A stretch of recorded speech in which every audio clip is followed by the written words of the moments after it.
J'ai changé de lunettes. Mesdames et messieurs, bonsoir. À l'heure où vous regardez cette vidéo, je suis peut-être dans l'avion ou peut-être suis-je déjà arrivée. Ouh là là, je commence un peu à angoisser là. Ouh mon ventre se tord d'angoisse. Cette scène n'est pas du tout surjouée. Tout ça étant dit, je fais cette vidéo que je vous avais promis il y a quelques mois, la vidéo sur les formalités avant de partir. Premièrement, l'avion. Pour l'avion, à mon avis vous en avez déjà entendu parler, je vous conseille le site Skyscanner qui est un site comparateur de vol qui est vraiment très bien. Deuxièmement, et ben ça paraît évident, ça tombe vous le savez tous, mais moi je ne le savais pas, il faut chercher son vol en fenêtre privée. Donc vous cliquez sur votre onglet pour aller sur internet, vous cliquez sur le clic droit et vous mettez ouvrir une fenêtre privée. Parce que quand vous faites en fenêtre non privée, donc en fenêtre normale, je ne sais pas comment ça fonctionne parce que je suis nulle en informatique, mais en gros le site enregistre que vous êtes déjà venu et à chaque fois que vous revenez, le prix augmente. Du coup, la fenêtre privée c'est une bonne chose. Alors du coup moi je voulais pas avoir énormément d'escales et je voulais partir pour arriver un jour avant ma mission qui commence le 6 février. Je devais aller à Ayacucho et du coup pour ça j'ai pris un avion qui part dimanche 4 février à 20h10 qui fait une escale à Madrid et qui arrive le lendemain matin, donc le 5 février à Lima à 5h30 heure locale. Du coup je fais le voyage en avion dans la nuit, donc ça c'est avec Air Europa que je voyage, et puis après pour arriver à Ayacucho j'ai pris encore un avion avec la compagnie LTC Pérou si je ne me trompe pas, mais qui part à 15h30, du coup je reste 10 heures dans l'aéroport. Super. Le vol de Orly à Lima m'a coûté 715 € à peu près. Mon billet Lima-Ayacucho m'a coûté 70 € de le visa. Alors le visa c'est la partie la plus chiante, je n'ai rien fait. Alors le visa, on m'avait dit qu'il fallait que je m'en occupe, j'ai regardé sur internet, j'ai envoyé un message à l'ambassade du Pérou à Paris et ils m'ont dit qu'il fallait, vu que je faisais un volontariat, il fallait que je demande une permission pour avoir un visa travail. J'ai contacté le service volontaire international qui m'a dit que comme je n'étais pas rémunérée, je ne dois pas avoir un visa travail, je dois avoir un visa touriste. Et en fait, on a eu un week-end organisé par le service volontaire international, un week-end pré-départ. Et dans ce week-end, il y avait quelqu'un qui était parti au Pérou faire une mission volontaire. Et cette personne n'a rien fait pour son visa. Il est arrivé avec son passeport valide et ça a fonctionné. Et du coup, après, je me suis renseignée, j'ai regardé dans des bouquins. Et oui, quand vous partez au Pérou, quand vous partez moins de 6 mois, vous ne devez pas faire de démarches pour avoir un visa. Parce qu'en fait, il faut que vous ayez juste votre passeport valable. Et quand vous arrivez à la frontière, vous dites combien de temps vous restez. Et après, c'est un peu à la tête. Soit ils vous délivrent sur votre passeport un visa 3 mois, soit ils vous délivrent un visa 6 mois. J'espère que je vais réussir à avoir un visa 6 mois. Et si j'ai un visa que 3 mois, c'est pas hyper compliqué. Il faut passer la frontière. Du coup, par exemple, passer un week-end en Bolivie. Et revenir pour avoir un visa 3 mois. Du coup, là, je croise les doigts pour avoir un visa 6 mois. Et sinon, je me débrouillerai. Et vérifiez quand même que votre passeport est valable. Parce que si vous partez avec un passeport non valide, ça ne marchera pas. 3. La santé.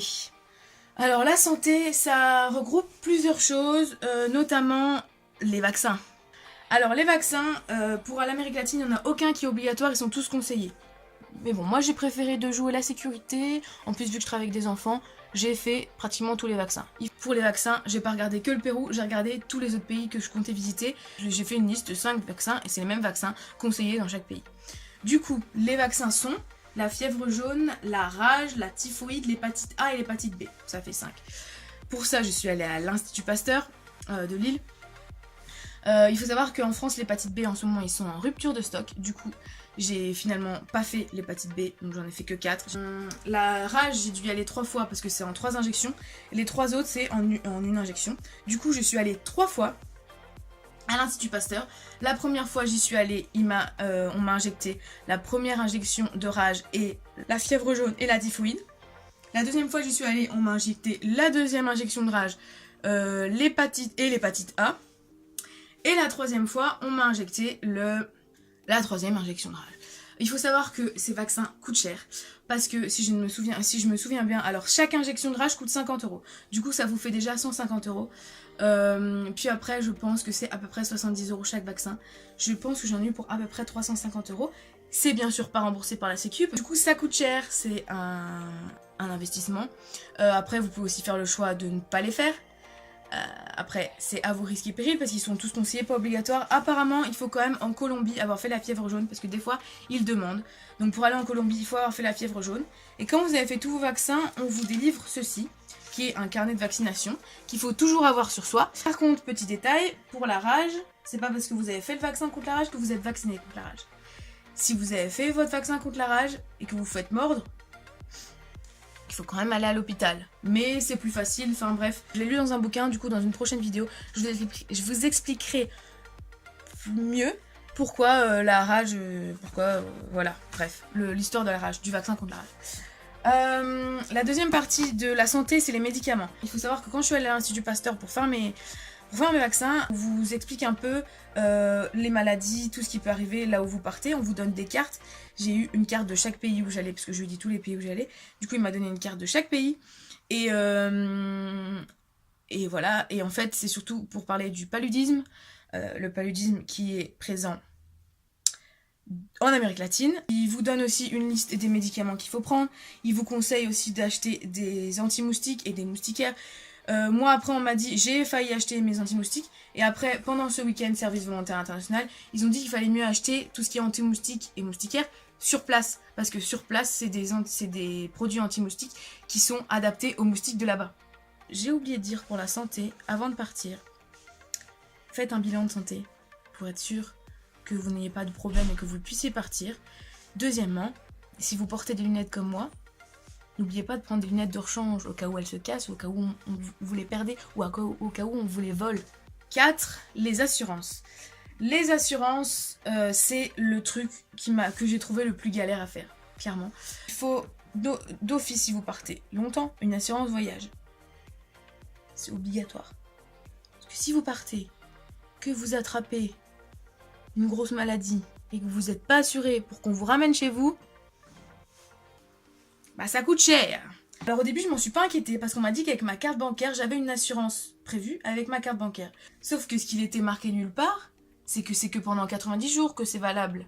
Du coup finalement j'ai demandé sur un groupe qui s'appelle, vous connaissez peut-être, c'est We Are Backpackers. C'est un groupe de femmes qui voyagent. Et ils m'ont proposé Chapka Assurance. Je suis allée voir sur internet, on m'avait aussi parlé de Mondial Assistance. Du coup j'ai regardé tous les trucs et finalement je suis partie sur Chapka Assurance. Il faut savoir que là encore l'assurance voyage c'est un gros budget. En fait avec Chapka ce qui est intéressant c'est que les prix c'est pratiquement les moins chers que j'ai vus, c'est même les moins chers que j'ai vus. Et en fait il y a une différence, il y a plein de possibilités d'assurance. Notamment le cap volontariat et le cap globetrotter, je pense que ça s'appelle. Non, le cap aventure. Le cap volontariat, c'est quand vous faites un volontariat, du coup moi je peux prendre ça pendant 6 mois. Et elle est moins chère, elle est à 31 € par mois. Et le cap aventure est à 34 € par mois. Et le cap aventure c'est pour les personnes qui font un voyage globetrotter, enfin un tour du monde, tout ça. Du coup c'est d'office plus de 500. Et il faut savoir que voilà, l'assurance voyage, il faut l'avoir, c'est un budget, il faut le prévoir dans son budget, ça coûte cher. 5, je pense qu'on est à 5, puis ça tombe, on n'est pas du tout à 5. Les frais bancaires, j'ai fait un job étudiant à ma banque cet été. Et ils avaient parlé de Love Globetrotter, c'est avec le Crédit Agricole. Et Love Globetrotter c'est pour les 20-30 ans qui partent à l'étranger plus de 3 mois. En fait vous payez 7 € par mois je crois. Et en payant 7 € par mois vous avez plus de frais bancaires, ni en paiement, ni en retrait. Ni en paiement, ni en retrait. Vous avez plus de frais bancaires, je pense que vous avez deux virements par mois internationaux, je pense que c'est ça. Il faut savoir qu'il existe une carte pour les voyageurs qui s'appelle N27 ou N25. Je suis nulle en tout ce qui est banque, du coup je ne vous conseille pas de m'écouter pour cette partie. Demandez à votre conseiller bancaire. Je pense que j'ai tout dit. Si je n'ai pas tout dit, et ben voilà. Avant de terminer cette vidéo, je voulais juste vous dire quelque chose. Comme vous avez pu le voir depuis le début de l'année, j'ai déjà du mal à faire une vidéo par semaine. J'avais dit au début que quand j'allais être en voyage, j'allais faire 2 vidéos par semaine. Mais on va pas se mentir, ce sera juste impossible. Du coup, comme je n'aurai pas le temps de faire 2 vidéos par semaine, je vais continuer à faire une seule vidéo par semaine quand je serai en voyage. Et en fait, ce que j'aimerais bien faire, c'est... Alors, je sais pas trop comment je vais organiser ça, mais j'aimerais bien faire plusieurs sortes de vidéos. Une vidéo plus personnel, plus comme j'ai fait jusque là. Le deuxième genre de vidéo, ce sera mes petites aventures. Par exemple, je pars dans un élevage de lamas. En fait, le deuxième genre, c'est des petits vlogs, des petites aventures.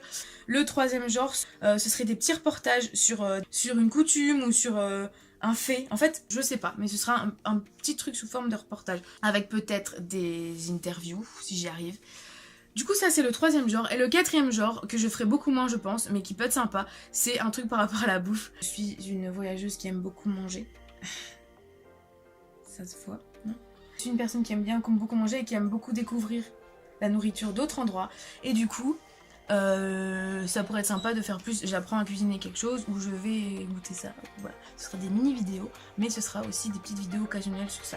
Sur ce, je vous dis salut.